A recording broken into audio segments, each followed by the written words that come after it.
Smart listeners, akhir-akhir ini saya sering sekali kedatangan keluarga yang mengadukan persoalan perceraian yang menimpa mereka. Salah satu aspek yang paling menguras sisi emosional keluarga adalah tentang persoalan perebutan hak asuh anak.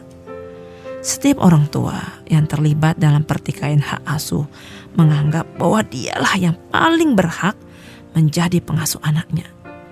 Dari berbagai pembicaraan dengan keluarga yang bercerai tersebut, saya menangkap ada yang menganggap bahwa siapa yang mendapatkan hak asuh anak, maka berarti dialah yang menjadi pemenang dari pertikaian tak berujung tersebut. Saat pernikahan tak bisa lagi diselamatkan, maka permasalahan yang terjadi adalah antara suami dan istri dan bukan permasalahan anak. Sangat tidak adil jika perceraian kedua orang tua menyebabkan anak tersakiti. Anak pun bukanlah simbol kemenangan dari sebuah perceraian. Ada hasil penelitian di Britania Raya yang menyesakkan dada, di mana disebutkan bahwa anak-anak broken home memiliki risiko 5 kali lebih besar untuk terkena gangguan jiwa, kelainan psikologis, penyimpangan perilaku, serta hal-hal negatif lainnya dibandingkan anak-anak yang normal. Penemuan ini nampaknya juga diamini oleh banyak ahli jiwa di seluruh dunia dan juga masyarakat kebanyakan atas dasar fakta nyata yang terjadi di sekeliling mereka. Smart listeners, parental alienation syndrome atau sindrom keterasingan orang tua mungkin terdengar baru bagi sebagian orang. Bagi keluarga yang mengalami disfungsi seperti pasangan berkonflik ataupun bercerai, sindrom ini biasanya muncul pada anak yang menjadi korban. Bagaimana bentuknya? Seorang suami yang tidak suka ataupun marah dengan mantan istrinya akan menceritakan keburukan sang ibu di depan anak-anaknya. Seorang ibu kembali merekonstruksi kejadian masa lalu tentang mantan suaminya sehingga anak percaya hal-hal yang buruk telah dilakukan oleh ayahnya. Coba Anda bayangkan bagaimana kondisi anak saat berada dalam posisi yang sangat tidak diinginkannya tersebut.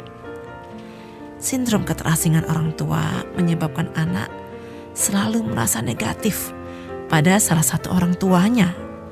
Mulai dari rasa marah, tidak mau bertemu, hingga anak menolak seluruh hal yang berkaitan dengan orang tua yang lain.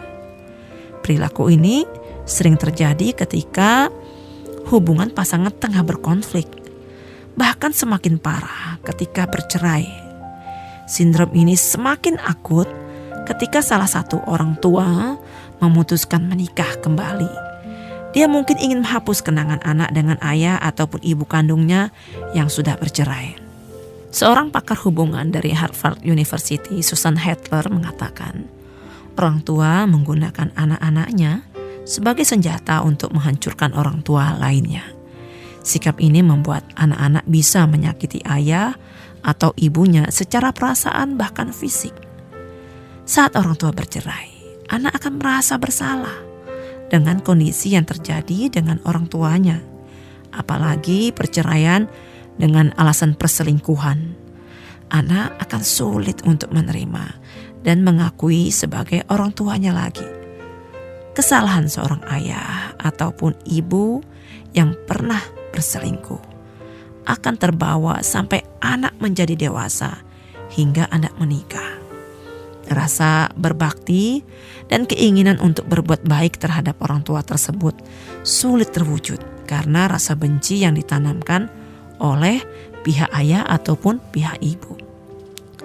Wahai ayah dan bunda, anak membutuhkan kedua orang tuanya dalam setiap sisi kehidupannya.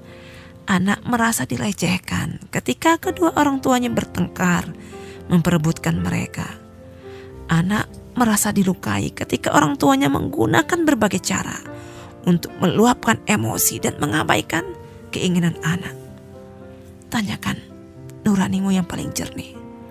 Apakah Anda ingin anak Anda membenci ayah atau ibunya?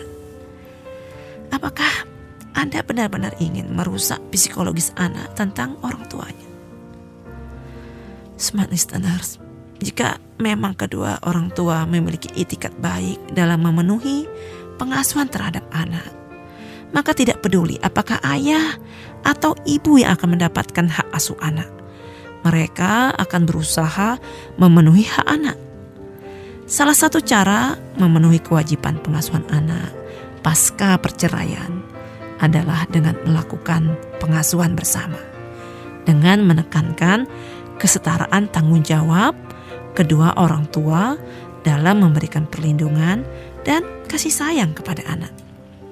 Pikirkanlah apa hal-hal yang terbaik bagi kepentingan anak dan wujudkanlah dengan penuh kelapangan dada.